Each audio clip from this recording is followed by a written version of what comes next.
চলে যাব। শ্রমিকদা, নির্যাতিতা তিনি 100 দিন অতিক্রান্ত হওয়ার পরও এখনো পর্যন্ত বিচার পেলেন না, আপনাদের দৃষ্টিভঙ্গি? নির্যাতিতের পরিবার বিচার পাননি বিষয়টি এরকম নয়, পশ্চিমবঙ্গের মানুষও বিচার পাননি। এবং আমাদের 2016 সাল থেকে আজ পর্যন্ত যে 238 জন কর্মী খুন হয়েছে তারাও বিচার পায়নি। আমাদের যে 27 জন বিজেপি মহিলা 2021-এর নির্বাচনের ফল ঘোষণার পর গণধর্ষিতা হয়েছিলেন তারাও বিচার পায়নি। আমাদের হাজার হাজার কর্মী যে এখনো পর্যন্ত ঘর ছাড়া তারাও বিচার পায়নি। সুতরাং বিচারের বাণী তো এখানে নীরবে নিভৃতে কাঁদছে। বিচারটা করবেন বিচারপতিরা তার নির্দিষ্ট তথ্যের ভিত্তিতে, নির্দিষ্ট সাক্ষ্য প্রমাণের ভিত্তিতে। আবেগ তো বিচার ব্যবস্থাকে পরিচালনা করে না, নির্দিষ্ট তথ্য এবং যুক্তি দিয়ে পরিচালিত হয়। তো সেই জায়গায় দাঁড়িয়ে কি হয়েছে আর কি করে কিভাবে প্রমাণ লোপ হয়েছে এটা প্রত্যেকের জানা। জনগণের আদালতে বিচার হয়ে গেছে, সময়ের অপেক্ষা সরকারের বিসর্জন। শ্রমিকদের ঝাড়খণ্ড এবং মহারাষ্ট্রে বিধানসভা নির্বাচনের এক তুমুল তৎপরতা কেন্দ্রীয় নেতৃত্বের। রাজ্য থেকে যেমন অগ্নিমিত্রা পাল তিনি পূর্ণ সময় দিচ্ছেন ঝাড়খণ্ডে, অন্যদিকে শুভেন্দু অধিকারী মহারাষ্ট্রে যাচ্ছেন।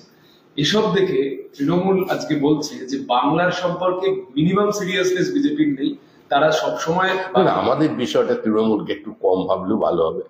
এমনি ওদের অনেক সমস্যা, কে কাউন্সিলর কে গুলি মারতে যাচ্ছে, তার সঙ্গে কার শ্বশুরের সম্পর্ক বেরিয়ে পড়ছে, কোন জমি কে ভাগ পায়নি সেই নিয়ে সমস্যা আছে, ইডি সিবিআই রাত্রিবেলা কড়া নাড়ছে, হ্যাঁ, কে বাড়িতে গিয়ে ওই অবনী বাড়ি আছোর মতো ডাকছে, এসব নিয়ে ওরা থাকুক না। একটু বিজেপিকে নিয়ে একটু কম চিন্তা ভাবনা করলে চলবে।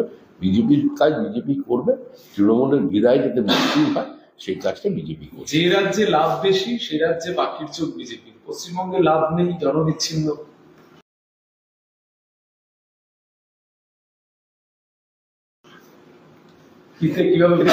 আমি পশ্চিমবঙ্গে বিজেপি যদি জনবিচ্ছিন্ন হয়, জনবিচ্ছিন্ন। যে রাজ্যে দুচ্ছিন্ন বলে তাহলে সেই মানুষগুলোকে অপমান করা হচ্ছে। গণতান্ত্রিক ব্যবস্থার প্রতি তাদের কোনো আস্থা নেই, সংসদীয় রাজনীতিকে তারা অস্বীকার করছে। কে জনবিচ্ছিন্ন আর কে জনাকীর্ণ সেটা সময় বলবে। সঞ্জয় রায় এর আগে দুদিন আদালতে যাওয়ার আগে দুটি মন্তব্য করেছে যা বিস্ফোরক। এবার যাতে নতুন করে কোনো মন্তব্য না করতে পারে তার জন্য দুটি ব্যবস্থা গ্রহণ করলো পুলিশ। এক, তীব্রভাবে যে গাড়িগুলো রয়েছে তার হর্ন বাজানো। দুই, পুরনো একটি স্মৃতিকে উস্কে দিয়ে সেই গাড়ির ওপর থাপ্পড় মারছে যারা নিরাপত্তা। পুরনো স্মৃতি কুণাল ঘোষের ক্ষেত্রে আমরা দেখেছি, অসুস্থ অসহায় কুণাল ঘোষের আত্মচিৎকারকে পুলিশ সংবাদ মাধ্যমের সামনে না আসার জন্য মুখে বিকৃত আওয়াজ করেছে, গাড়ি বেরোনের উপরে চত্থাপ্পড় মেরেছিল। এগুলো পুলিশ করবে, আগে থেকেই ট্রেনিং আছে। কুণাল ঘোষের সময় যে ট্রেনিংটা নিয়েছিল সেটাই আবার ব্যবহার করবে, সেটাকে আর একটু পরিবার যদি করবে, এতটা সময় পেয়েছে। কসবায় সুশান্ত ঘোষের উপর যে গুলি চালানোর চেষ্টা, সেই ঘটনায় দুটি গোষ্ঠীদ্বন্দ্বের কথা সামনে এসেছে। একজন হচ্ছে জুলকার নারায়ণ মোল্লা, যে সুশান্তর অ্যান্টি, যেটা উঠে আসছে তৃণমূল কর্মী। অপরদিকে হচ্ছে সুশান্ত। আরে ভাগের গন্ডগোল, এলাকা দখলের গন্ডগোল, পুকুর বোঝানোর গন্ডগোল, দোকান বিক্রির গন্ডগোল, বিল্ডিং মেটেরিয়াল সাপ্লাই এর গন্ডগোল, সরকারি জমিতে হোটেল বানানোর গন্ডগোল, সাম্রাজ্য, টাকার খনি। অস্বীকার করছে যে তৃণমূল করে কোনোদিন দেখিনি, জুলকার নাকি তৃণমূল করে, সুশান্ত বাবু দেখেই।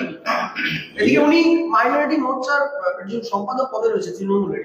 জুলকার বাবু, দেখুন এটা ওদের পারিবারিক ব্যাপার।